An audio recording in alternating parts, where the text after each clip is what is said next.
Welcome to the Summit for Wellness podcast, where we help you climb to the peak of your health. And now, here is your host, Brian Carroll. While on a weight loss journey, at some point your weight loss will stall out. This can be very frustrating, especially when things started to come off so easily before. Luckily, there are lots of different ways to troubleshoot why your body is becoming resistant to weight loss, and in this episode, we'll be sharing quite a few of those. What's up, everyone? I'm Brian Carroll, and I'm here to help people move more, eat well, and be adventurous. And today, I have a three-peat guest on the show, Cynthia Thurlow. In 2018, she was in the top 2 most popular episodes on this podcast, and in 2019, she was the most popular episode. She'll be sharing lots of different reasons why your weight loss can stall and steps you can take to get the weight to start coming off again. But before we dive into this episode, I recently started using an electrolyte product to help better hydrate my body called Element. Usually I only drink water and I'm not a big fan of flavors in my drinks, but Element actually has really tasty flavors that aren't packed full of unclean ingredients. Electrolytes are great for muscle cramps, recovery after exercise, hydration, and even nerve conduction, so they are extremely important. If you want to check out Element, go to summitforwellness.com/LMNT to learn more. Now let's jump into my conversation with Cynthia Thurlow. Cynthia Thurlow is a globally recognized expert in nutrition and intermittent fasting, highly sought after speaker, CEO, and founder of Everyday Wellness Project, and she's been a nurse practitioner for 20 plus years and is a 2 times TEDx speaker and was a top podcast episode of 2019 on this show. Thank you for coming back onto the show, Cynthia. Oh, my pleasure. I've been looking forward to it. Of course. And last time you were on was back in June of 2019. And I'm curious, have you learned any more new different things with intermittent fasting that has really kind of sparked curiosity for you? That's a great question. I think on many levels, the one thing that I believe in continuing to kind of evolve, shift, and change as it applies to everything in my life. And obviously that includes intermittent fasting. I'm a huge fan of just a lot of variety in terms of fasting schedules, different types of fasting, really looking at the differences with gender and ages. Obviously, women that are still getting their cycles versus women who are in menopause, younger people, older people. The one thing that I've come to really believe fervently is that there's a lot, much to the point as we're taught as NTPs and NTCs that bioindividuality rules. And so recognizing that throughout our lifetime, that fasting schedule may look a little different. We may have to fast differently. We may have to fast shorter, longer, more variety, less variety, determining for ourselves that nutritionally we need to shift our belief system. And certainly the last time we connected, I was still recovering from being in the hospital. And what I was eating back then is different than the way I'm eating now. And so yeah, always learning, always applying things I'm learning, always hoping to inspire others to take better care of themselves. And always shifting, always evolving. Yeah, last time we talked, you just came out of the hospital and you were actually using fasting to gain weight, which is definitely a different way of utilizing fasting. So now, since it's been about 1.5 years, are you still trying to gain weight? Are you maintaining weight with fasting, or what is it? What's the change like now? Yeah. So obviously in 2019, when I came out of the hospital, I wasn't able to fast for a couple months because I was so underweight. But over that summer, I was able to put 10 pounds on of muscle, confirmed by all sorts of different metrics. And I've been able to maintain my weight, thankfully, which is pretty cool because I'm a middle-aged woman. So if I can maintain my weight, that's pretty awesome. I'm still probably about 4 pounds under where I normally kind of gravitate towards. It's been harder to build muscle like I did before. It was a whole lot easier when I was even 5 years ago, easier to build muscle. And that is a normal kind of function of aging. You have to put enough stress on the muscle. You have to eat properly. And so, when we last spoke, I was largely doing carnivore because my digestive system had been so rerouted after being in the hospital for 13 days. And now I'm actually able to eat vegetables again, which is kind of exciting. You would never have thought. I was the most excited human being when I realized I could eat Brussels sprouts again. And that has only been in the last 2 months. So it's taken probably 18 months to really get my gut healed enough to be able to handle the fiber in a lot of non-starchy veggies.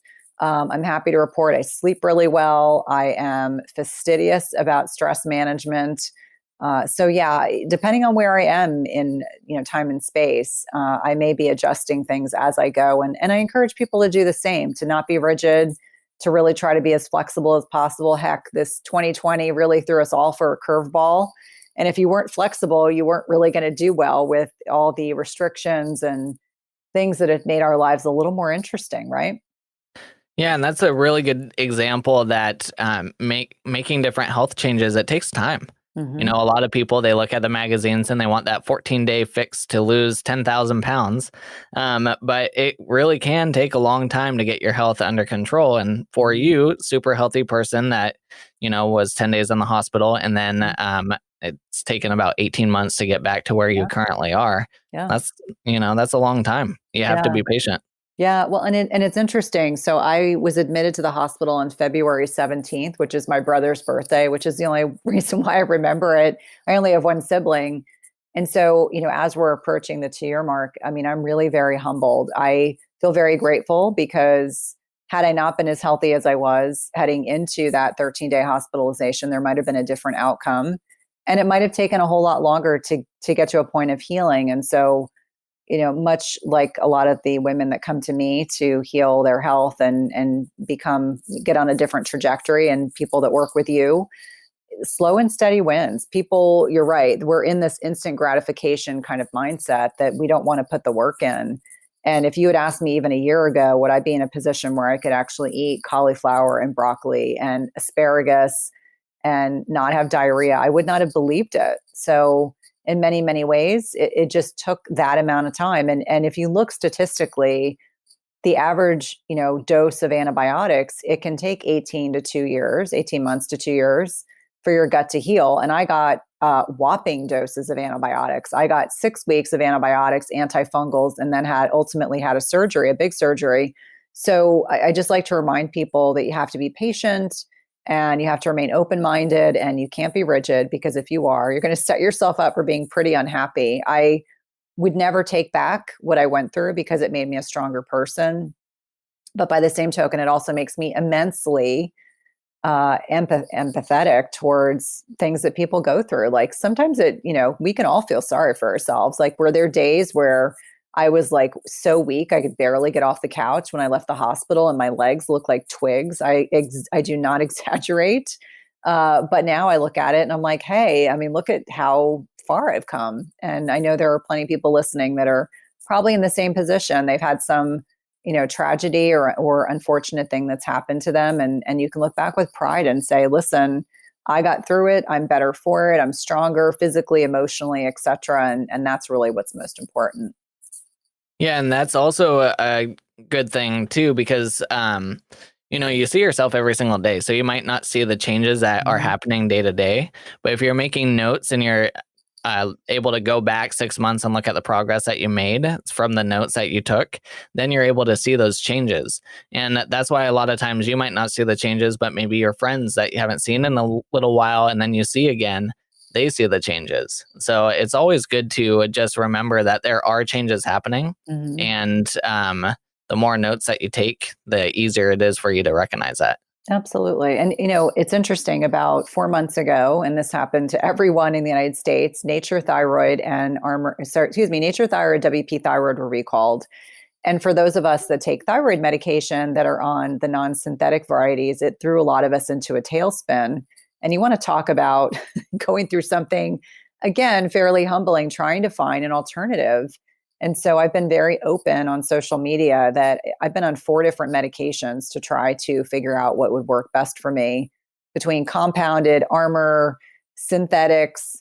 And I finally got to a point 4 months later where I'm starting to feel like myself again. And so, much to your point, we have to sometimes you have to kind of like do the due diligence, put in the work, get frustrated. I think frustration can be a really powerful motivator for people on so many levels. It's like, listen, sometimes you just have to get fed up with your circumstances or with your situation to be like, okay, I'm going to figure this out, or I'm going to find the resources to figure it out. I know both of us are, connected with such an incredible community. And for me, it was like really leaning into these people and saying, hey, what are my options? Because compounded made me go the opposite direction. Instead of being hypothyroid, I became hyperthyroid. And that's not a good feeling for a calm, kind of cool, collected person like I am, to suddenly realize like you can't sleep and you feel anxious. You're like, okay, my thyroid's out of balance. So quite the journey. 2020 was quite the journey for sure.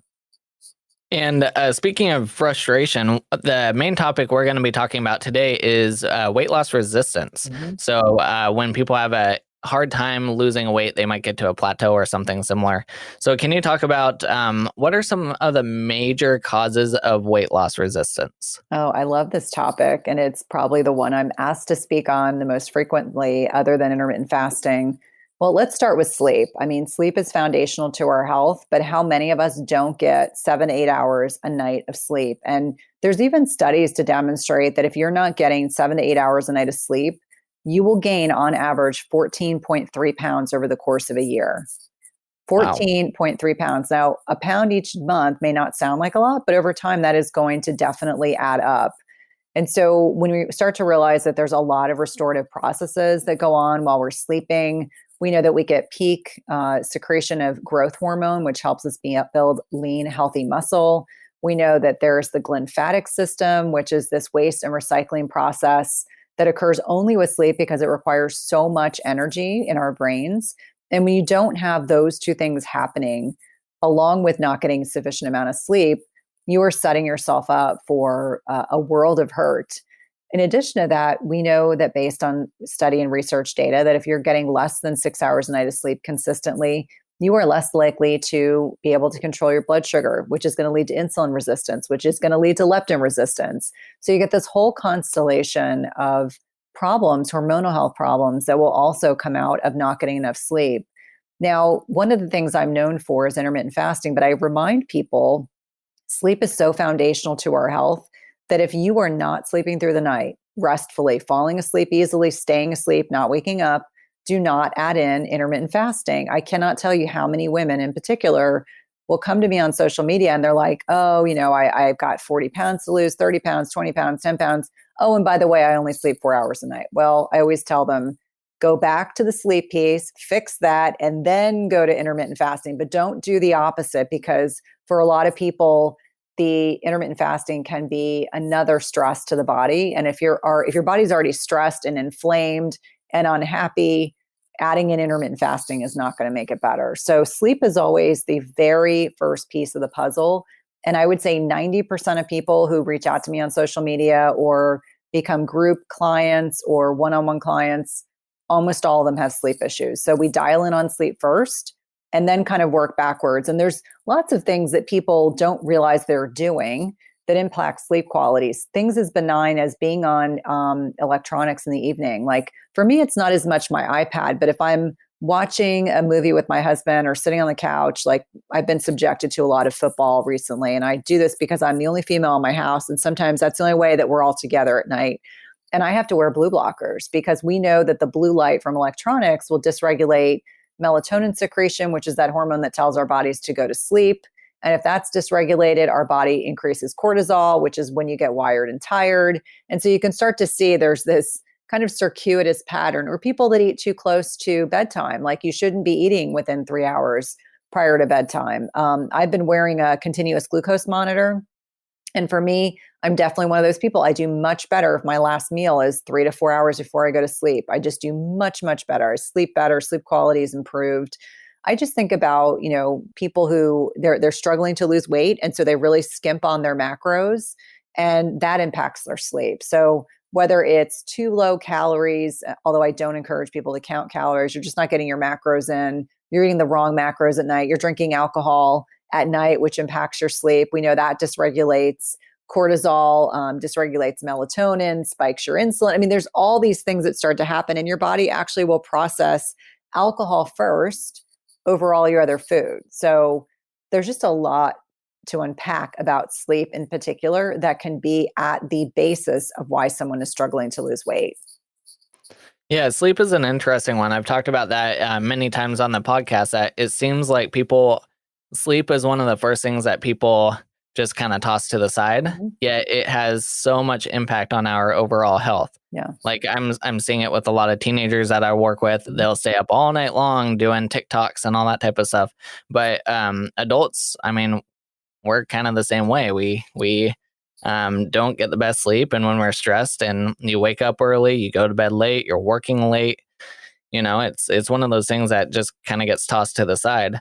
I'm curious about, you said don't eat 3 to 4 hours before bed. Mm-hmm. If someone has some sort of blood sugar dysregulation and they're waking up around like 2 o'clock in the morning, and you're trying to figure out how to balance that out so that they don't have that surge of cortisol that's waking them up, what do you do to help them with that? Well, I first like them to understand that our body is designed to have this emergency backup system. So our liver is designed to secrete glycogen to keep our blood sugar stable. So are they too low carb? This is when we start digging through their macros. Are you too low carb? Did you not have enough protein and fats with your last meal? So it could be as simple as adjusting their macros. So maybe they need a little more protein and some carbs before bed. Maybe they need when I say fat bomb, I'm not referring to dessert. Maybe they need a scoop of coconut oil. Maybe they need some avocado. Maybe they need, sometimes we'll do like a just right banana rolled in sea salt with some cashews. So there's a lot of different things that I will encourage people. But when they're waking up between 2 and 4, that is speaking to adrenal stress. And it could very well be that their liver is tapped out. It's really struggling to secrete glycogen. And so it says to the adrenal glands, wake up, we've got an emergency. And so you spike the cortisol, and that's when you'll wake up. So I think that, along with the food piece really is stress management, which is another reason why people will not sleep properly and can also exacerbate weight loss resistance. But before I get to that, one of my favorite things that, you can introduce safely are adaptogenic herbs. So things that are naturally occurring that can help with sleep, which can be very calming, very nourishing to the adrenal glands, really help with sleep. And so I think about things like Relora, Relora, and that's magnolia bark, rhodiola, two very kind of benign, quiet, kind of soft adaptogens. So they're not going to be stimulating. And then I also think about things like lemon balm is probably one of my favorites. You can have like lemon balm tea, you can have tinctures that you can take throughout the day. But definitely if you're feeling like really wired and amped up before bed, thinking about doing a little bit of meditation, all very nourishing. We want to get out of the rat brain. So when we talk about, and this ties in with the stress piece, but you think about, we have something called our amygdala, which is our reptile brain, which is like the brain that, the part of our brain that, drives like fear and impulse, and it's overridden by the prefrontal cortex. But, if we're dealing with a lot of stress, like we have in the past year, pandemic, election, all these things that are amongst a myriad of other things, I'm sure each and every one of us have dealt with, that can override our thinking brain. So we act like the reptile brain. And so we're in fear mode. And when you're in fear mode and your body perceives that you're being chased by a saber-toothed tiger, you're not going to sleep. So the things that you want to do to get yourself out of reptile brain, grounding work, connecting with nature. Brian has this beautiful photo behind him, and it like makes me realize, like, when we're done recording, I'll be outside walking with my dogs, but really working diligently at getting yourself out of this sympathetic dominant state, because when your cortisol is up, you will gain weight. You're not in a position to lose weight. Cortisol is up and your body is churning and burning all this glucose to keep your body fueled because it perceives you're in danger. It will also give you the cortisol belly, which will be fat around your abdomen. So if you're feeling like all of a sudden you've got all this abdominal fat, you're like, what in the heck is going on? You're like, thank cortisol for that, because your body perceives that you are being chased by a saber-toothed tiger. So stress also plays a role, and stress can also impact sleep. So really absolutely critical, like these two things you have to dial in. And that does not to suggest that a little bit of stress is not a bad thing. Our bodies all need a little bit of stress. We call it hormetic stress. But it's stress in the right doses at the right time. And it could be very different for each one of us. Like what works for Brian may not work for me, and vice versa. For me, I like a little bit of stress every once in a while because it gets you motivated, but you don't want to be so much in your reptile brain, into your amygdala, that you can't think straight, because that's what happens. A really good example is, you're in your car and you have a near accident and you get that rush of adrenaline. And maybe you're able to hit the brakes really fast. That's the amygdala. That's this like instantaneous action. You're not thinking, you're not taking the time to think. Your body just reacts because you've been driving for a long time. But the one thing I want to really emphasize is that we have control over some things, but not all things. So our perception of our environment is really critical. And I used the last year with the pandemic. I live in Washington, D.C. It's been 10 months of, largely not being able to do all the things we normally do, like many people that are listening. And so my perception of my reality has changed. It's had to. I've had to accept some things that I don't love because otherwise I will be all consumed by them. Like, for example, we can't just go to the movies. We can't just get on a plane. We can't just do all these things that we took for granted before. But there are a lot of things I can do. So that mindset shift is also really important for that stress piece. Something that's kind of gone mainstream and to help with sleep has been melatonin. And I know a lot of people, they'll take melatonin to try to go to sleep. And if it doesn't work, then they keep taking more and more and more. So can you talk a little bit about melatonin and overdosing on melatonin? Yeah. So melatonin is a hormone secreted in the pineal gland in our brain. And it's in a very, like physiologically, it's a very small dose. Like I want to say it's 0.3 milligrams average. And what are most people doing when they take supplements over the counter? It's 1 milligram, 3 milligrams, 5 milligrams, 10. And so we're getting supra therapeutic doses of what our body is perhaps blunted from making. Remember I mentioned certain things can blunt melatonin, blue light secretion, obviously alcohol, etc. And so I think melatonin I take it once a month is not that much of a big deal. If you're taking it every night, and you're needing to take more and more and more doses, my first question is always, what is driving your inability to sleep? Like I know for me personally, I only take melatonin when I would change time zones to try to get on that new time zone as quickly as I could.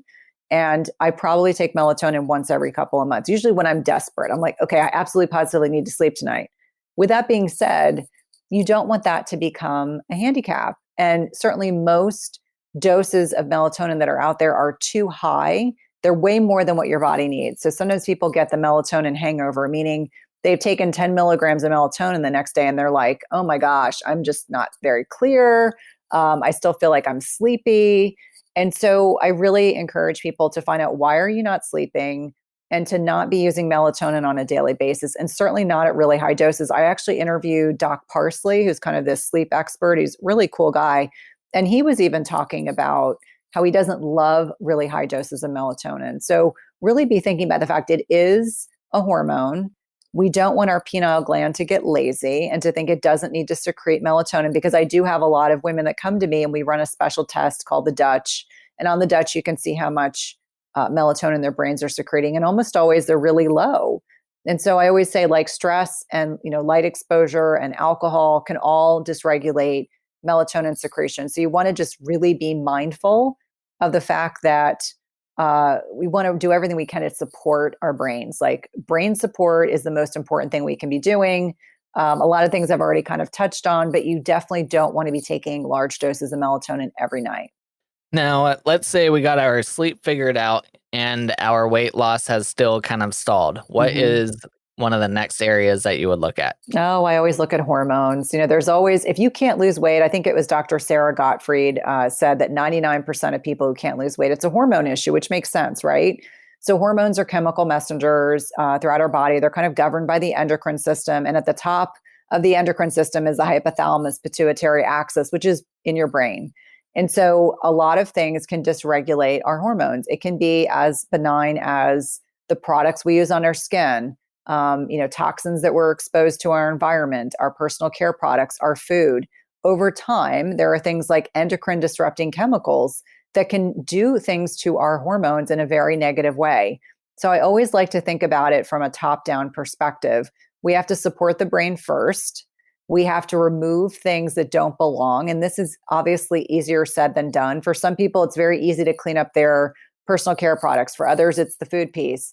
Some people completely freak out when you tell them that, there are heavy metals. If you have mercury amalgams in your mouth, if your mother had mercury amalgams, they were probably very likely you got a dose of mercury in utero. So even though I've never had a cavity in my life or a filling, My mother had a lot of mercury amalgams. So guess what? Who had a mercury issue about 10 years ago?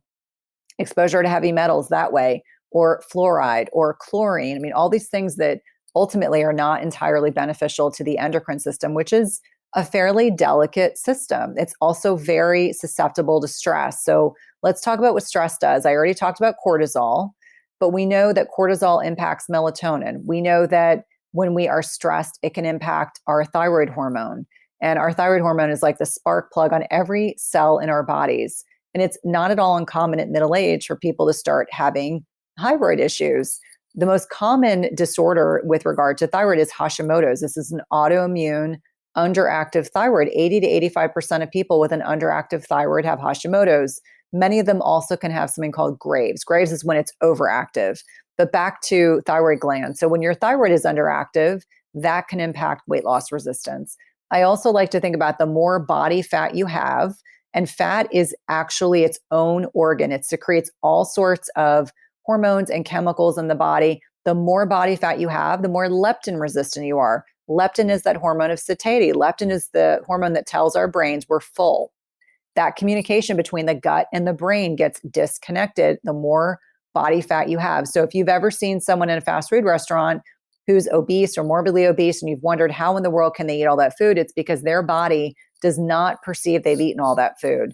And one tangential thing I want to add to the leptin resistance piece, as well as insulin resistance, is that a lot of the foods that we eat, and then this is a direct correlation with seed oil. So you think about corn oil, cottonseed, sunflower, safflower, soybean oil. Those oils have a direct correlation with carbohydrate addiction. So processed food carbohydrate addiction, which leads to insulin resistance. So this goes back to toxins in our foods. And so the processed food industry, these adulterated garbage oils proliferate. If you don't believe me, go read nearly any box of junk that you find in the grocery store, even things that look seemingly benign. It drives me absolutely crazy that our food industry can't do a better job. They want to use these really cheap crap oils, which are driving carbohydrate addiction, which is driving insulin resistance. So really being diligent about excluding seed oils. If you do nothing else, pull seed oils out of your diet, because they are going to make you gain weight.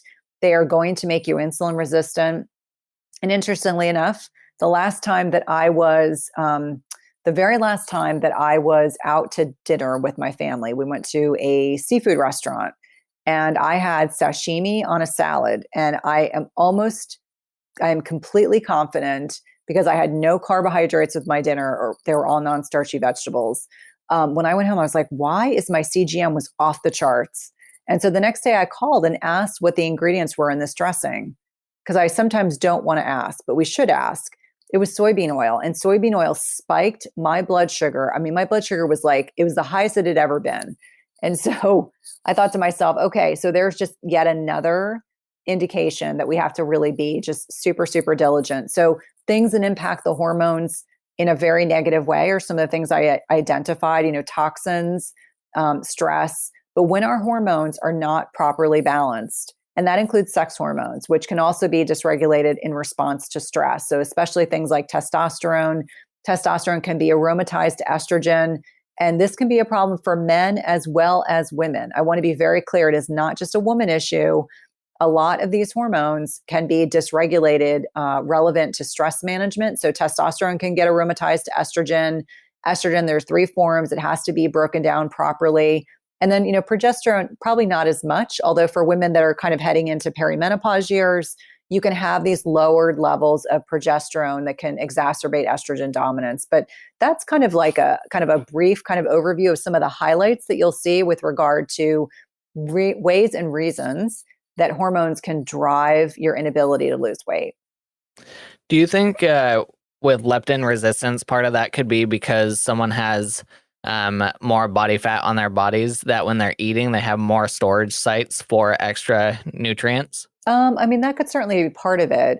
We know that they're not getting those satiety clues. And so obviously, if you're 100 pounds overweight, you're going to have more leptin resistance than someone who has 10 pounds of weight to lose.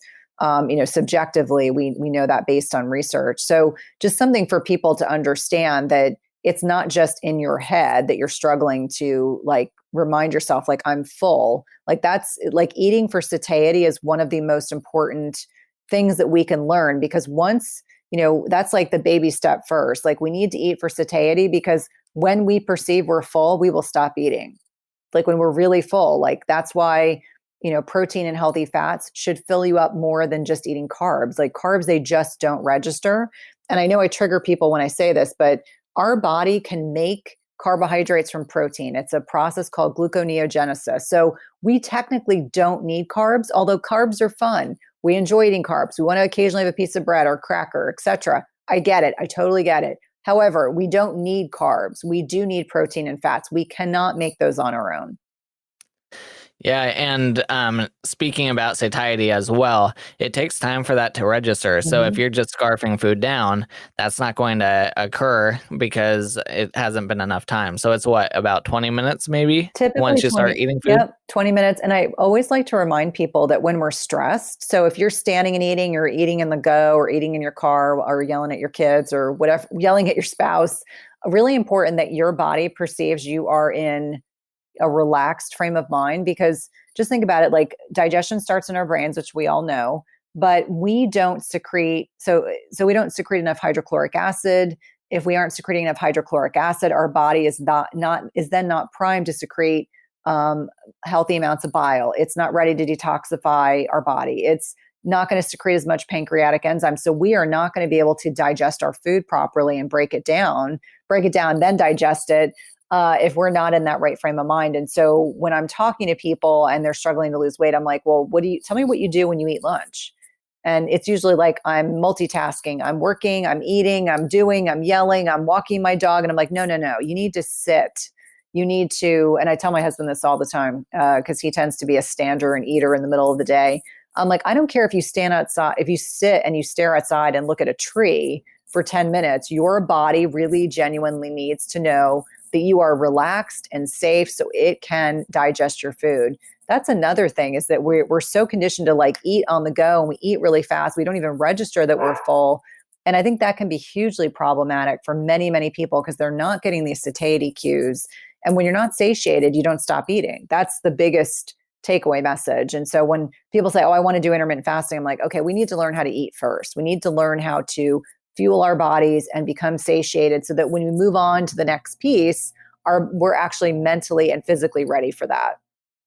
And then with you talking about people starting to develop thyroid symptoms, is there any specific nutrients that could be very supportive for the thyroid before people get into, having Hashimoto's or Graves' disease? It's a great question. So there's a lot of cofactors. There are a lot of, micronutrients that our bodies need way before we start diving down the rabbit hole of thyroid problems. So I always think about things like iron and iodine, which is controversial. There are a lot of people who just believe that you just need a little bit of iodine. Other people want to supplement. I always say just get it from food sources first. We think about magnesium and zinc. Those are the big ones. Vitamin D as well as B vitamins are all really critical. I also think about magnesium. And so some of these things like the magnesium and B vitamins, we will lose more of for a variety of reasons, oftentimes due to stress, but also that our soils are so depleted. So we're not getting as much of these micronutrients. So food-based sources to start first, and then properly testing for these micronutrients. So doing a red blood cell magnesium, red blood cell zinc, doing urine iodine testing, really looking at those B vitamins like B12 and folate, and a proper vitamin D panel. And then looking at iron and ferritin. So you want to look at iron, overall iron stores, and ferritin is your storage site. And I find most people, there are deficiencies that are going to likely exacerbate thyroid problems. So for sure, that's a great question. Okay, so now we're moving past hormones. What's another area that you would focus on? Well, I know this sounds kind of like trite, but hydration's another like unsexy topic that people really don't think about. But hydration, I mean, we learn this in our training that hydration is absolutely critical. It helps you sleep.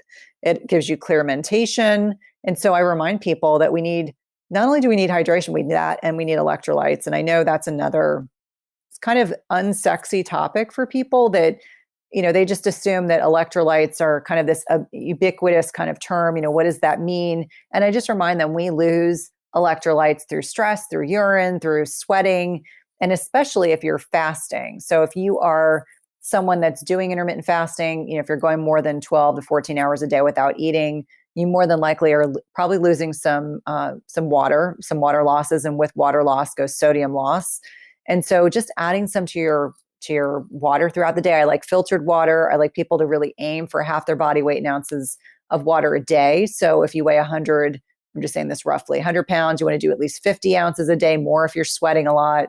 It's the middle of winter, so you might not be sweating, more than you do during the summer, but really being smart about hydration, and also thinking about, meal frequency as another problem area for people that are struggling to lose weight. They're eating too frequently. They're eating the wrong macros.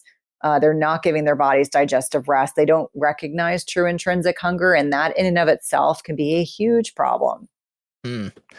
Yeah, that is interesting because, there's some people that they never get, they're never full. They never have satiety. They're always hungry. They can continue to eat nonstop. It's actually kind of amazing. Well, there's probably an emotional component to that, because I know most people don't want to just eat constantly. They're like, I just don't feel full. And I'm like, okay, so we have to differentiate. Is this your macros are really off? Like you're not eating enough protein and healthy fats to keep you satiated, which is really what you want to focus on. Are you not eating enough macros together, meaning your portions are too small? And how many women do this? They eat like super lean protein, not enough of it. They're fat paranoid. They don't want to eat healthy fats. And yet, I know fats were bastardized for a long period of time. And we know it now. It's the processed sugars and processed carbs that get people into trouble. So you shouldn't be afraid of healthy fats. Or they're just not eating good quality foods. Like if you're getting by on protein shakes and protein bars, and that's all you eat, I mean, your body is not really getting the macro and micronutrients it needs to thrive. So I think you have to have a really honest conversation. I'm sure you do this with your own clients. You do food diaries, and sometimes it's really enlightening. I'm oftentimes surprised when I look at people's food diaries. I'm like, well, you're not eating enough food. Like, this is not about calories. This is about macros. Like, I usually align myself with Dr. Gabrielle Lyon, who talks about 1 gram of protein per ideal pound of body weight. So if you're 150 pounds, 150 grams of protein, and most people are probably doing 30 or 40 per meal. If they're doing 2 meals a day, they're grossly under what their values should be. So really being very diligent about making sure you're putting your meals together. And you shouldn't be hungry in between meals. That's another misnomer. We shouldn't need snacks. I always say snacking is for like teenage boys that have metabolisms of hummingbirds. No one else should need snacks. The idea that we need that we need to eat 2 to 3 every 2 to 3 hours is such a terrible misnomer, such outdated dogma. We don't want to be spiking insulin throughout the day. We want to spike insulin once or twice or maybe 3 times. We do not want to keep our insulin levels elevated over the course of a day. That is hugely detrimental.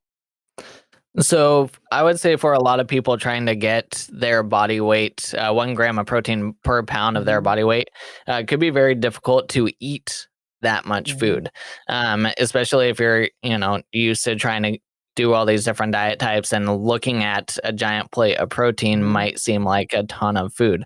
So what are some ways that people can actually get, 150 grams of protein in? Well, if you're normally doing, like right now you're doing 60, I'm not suggesting you go from 60 to 150 because you're going to be very unhappy with that recommendation, but always aiming for more. So if you're normally doing like 30 or 40 at a meal, maybe you need to change your proteins. We know that you're going to get more protein out of a piece of steak than you are out of a piece of fish. I'm not anti-fish. I love fish. But I tend to really shoot high, meaning I will eat bison steak. I will eat beef steak. I will, really have like a good sized salmon steak. I may be really diligent in between my 2 meals that I eat during the day, and I may have a protein shake. Now, particularly challenging for me because I'm dairy free. So I can't do whey protein. I really have to, get challenged. But when I first started it with increasing my protein, and what I generally recommend to my women is if you're doing 30 grams of protein with each meal, go to 40.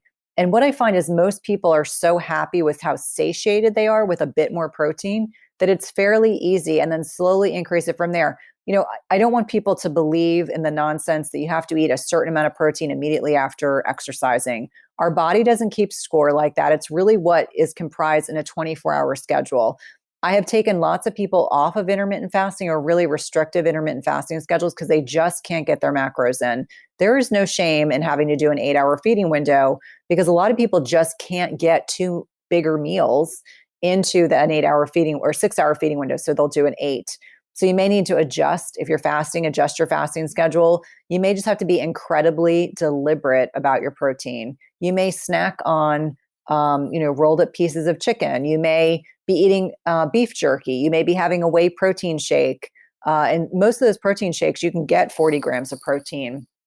So a lot of it's slow and steady. And most people are not changing things like in a day or two. It may take a month or longer to be able to hit those macros. And I can tell you that I have days, today's a good example. I've been in meetings all day since 10 a.m. So for me, this has been a day where it's been harder to get my macros in. So when I'm done, after I take my dogs for a walk, I'm going to come home and close my feeding window, and I'm going to try to push my macros. Like I will do fairly good size, like I would say a man size amount of meat, and then with some healthy fats. And that works well for me. But I would encourage everyone who's listening to really experiment and find what works best for them. So if you're trying to reach, a set amount of macros, but the food quantity that you're having already keeps you satiated, are you supposed to force the food to get No, more? I don't believe in forcing anything. Remember what I said about being flexible. So I think you have to be, you have to work within your own parameters with regard to what works for your body. I do find that days where I lift, I am able to eat more macros than on the days I do not lift. So what do I do most days? I lift because I know I'm going to get to those macros, and my muscles are really ready to kind of suck up all that extra protein that I'm consuming. So for anyone that's listening, I'm not advocating that you stuff yourself. That's never what I advocate. You eat for satiety. When you're full, you're done.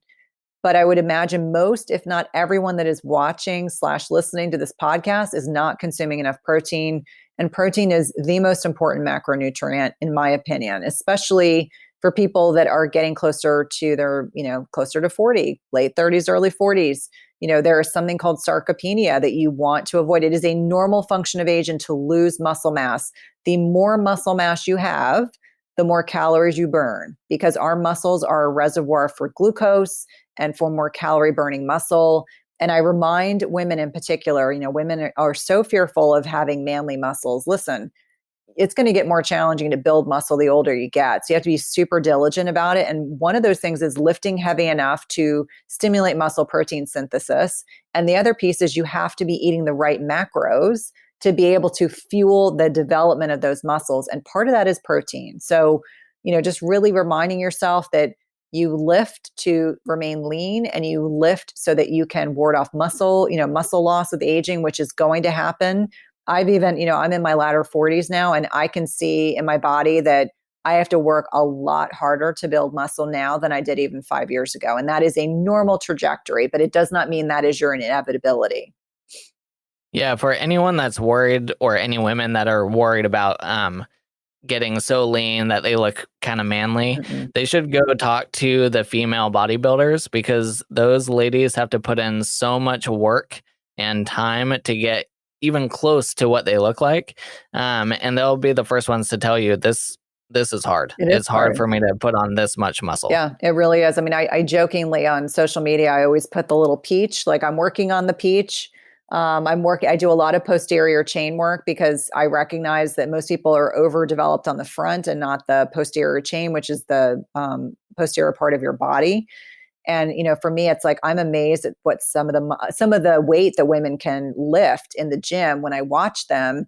And I'm like, I just have to I stay in my own lane. I'm a pretty lean, kind of petite person. I'm never, unless I am taking anabolic steroids, I am not going to get as big as them. And I'm okay with that.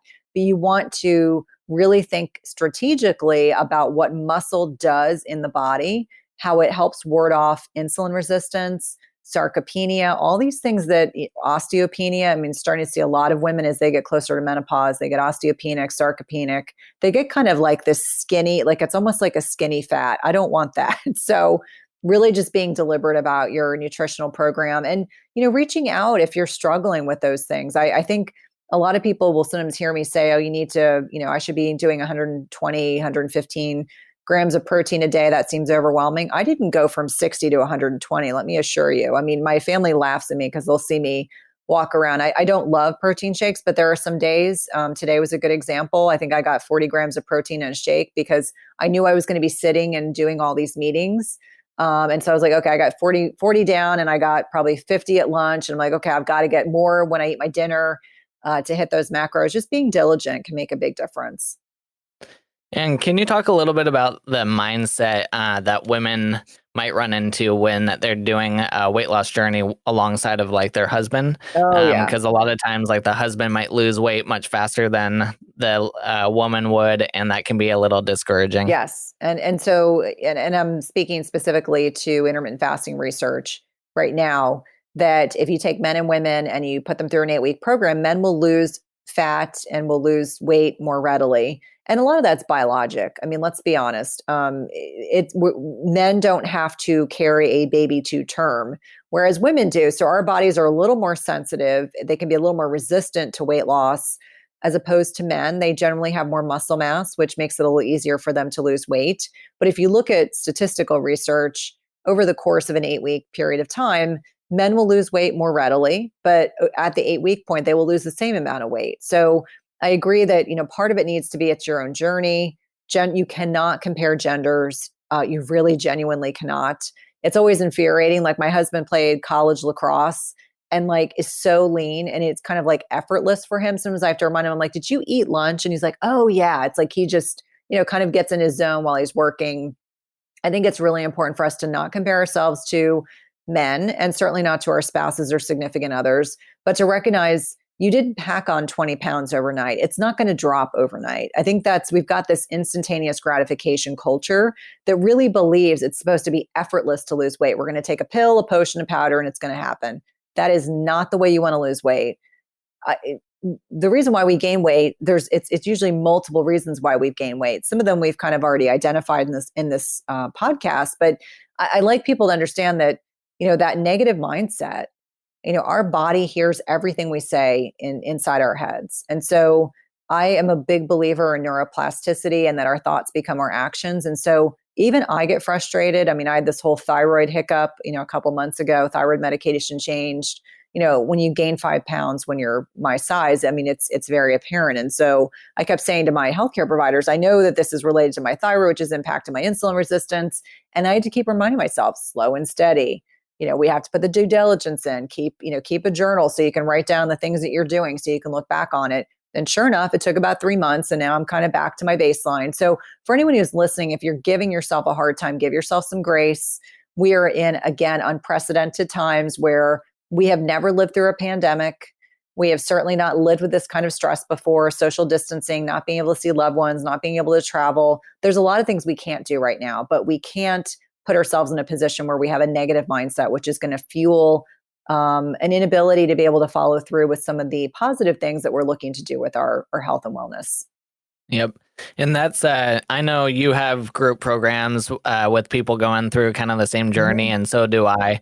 And that's one of the beauty of having those group programs is you're in a cluster of people along the same journey, and you can support each other and help each other through those little rough patches there as well. So that's one of those amazing benefits of having that community. Absolutely. And accountability, like knowing that there are other people going through exactly what you are, I think is so important because no one wants to believe that they're the only one that's dealing with this problem. Like I kind of feel like middle-aged women in particular, and sorry, this has kind of been my platform unknowingly, really feel like they're forgotten. It's like we're very focused on women when they're, they start menstruating and birth control and contraception and pregnancy and postpartum. And then it's kind of this nebulous period where women navigate and there's not a lot of information. And perimenopause and menopause are not sexy topics. So there's not a lot written about them. And so women kind of hit middle age and they're like, what just happened? Like all the things that used to work don't work anymore. sometimes you can make it even harder for yourself to lose weight if you still believe in the methodology. Exercise more, eat less can make it worse. Exercise harder, don't sleep, stress more. I mean, all those things will exacerbate your results and further dysregulate those hormones. And like I said earlier, 99% of weight gain is related to hormones being imbalanced. So you really have to be kind of thoughtful and methodical about all of the things that contribute to why that's happening. Well, Cynthia, you always come on and just provide a ton of value, and I totally appreciate that about you. My final question for you is, what is your vision of what healthy looks like, and what are 3 things you do daily to reach that vision? Healthy. So I would say that my idea of health and wellness is really having the energy and the desire to continue to push my body and my health in really positive ways. Like we talk about hormetic stressors. And so kind of an ideal thing would get to exercise in the morning, get out in nature, which has become like something I really enjoy. In fact, my dogs are all laying at my feet because they can't wait to go out for their like evening walk. And then just fueling my body with really nutrient dense foods. I know that sounds kind of hokey, but for me, I do really well just kind of sticking to eating really healthfully. I'm gluten-free, dairy-free because that works for me, getting plenty of sleep, all of those things. And, spending time with my loved ones and doing things that I love really makes a huge difference. And it's really, I think the pandemic has shown us keeping things simple is the best way to be. Well, people can find more about you at cynthiathurlow.com. You also have your Everyday Wellness podcast, which I think you're getting close to passing me on episodes. So good for you. Thank you. I feel like I've been doing a lot of batching. Like I found that I batch, 1 week I'll have 4 or 5, and then it allows me to coast for a few weeks, and then I batch a bit more. But you always have such great, great perspective, and you're a great interviewer. So it's always a pleasure to come on and talk to you. All right, Cynthia, thank you so much again for coming on, and I'm going to let you go and hang out with your dogs. Thank you. It is always a pleasure having Cynthia on the show, and she doesn't hold back either. She freely shares ways to help others, so there should definitely be some great options in this episode for you if you have reached a plateau with your weight loss. Make sure to check out her podcast, the Everyday Wellness Podcast, to hear more from her. Next week, I have Dr. Elena Krasnov on the show. Let's go learn who she is and what we will be talking about. So I am here with Dr. Elena Krasnov. Hey, Dr. Elena, what is one unique thing about you that most people don't know? I think of myself as a science nerd that most people wouldn't know. I enjoy reading science research papers, and I find that fascinating. Is your version of a fun book reading like a textbook? Not a textbook, but I like to read research papers where they do the experiments and they have the outcome, and I look through it and that. What's your favorite websites or resources to read all this up and coming research? I do use PubMed. I follow Dr. Mark Hyman for inspiration. I like to read about good food and apply that to health and nutrition. So Atelengi is my favorite chef currently. So he's got 5 or 6 different cookbooks. He's lately writing a lot of vegetarian recipes. So his column in The Guardian is all about vegetables. And I do find that he's the one that I look for inspiration on to how to cook food that is going to be healthy. So what will we be learning about in our interview together? We're going to learn that if your genes are not the best, you can still live a great life if you know what to do about it and if you know how to change and control the expression of your genetics. And what are your favorite foods or nutrients that you think everyone should get more of in their diet? I eat a lot of greens, as funny as it's my son. I always have. I make sure that I eat a salad every day. That is probably my favorite food. And chocolate. And you got to throw chocolate in there. Yep. Get some magnesium, hopefully. Yep. And antioxidants. Mm-hmm. What are your top 3 health tips for anyone who wants to improve their overall wellness? The top 3 would be make sure you sleep at least 7 hours and wake up refreshed. So, make sure you're comfortable sleeping. You're not too hot, you're not too cold. You wake up rejuvenated. You want to make sure you have some kind of routine which helps you deal with stress. Meditation, yoga, going for a walk, dancing, listening to music, whatever makes it work for you. So sleep, stress, and don't eat foods that are going to make you sick. So just common sense things. Like try to eat well, clean, breathe air, take a deep breath. Sometimes people don't breathe well. Deep breathing is very relaxing. It's good for stress reduction. It'll help you sleep. It'll bring oxygen to your brain. And people very often forget to breathe properly. We've been talking a lot about genes lately, and it is a fascinating topic, and we are learning so much about them. So until next week, keep climbing to the peak of your health.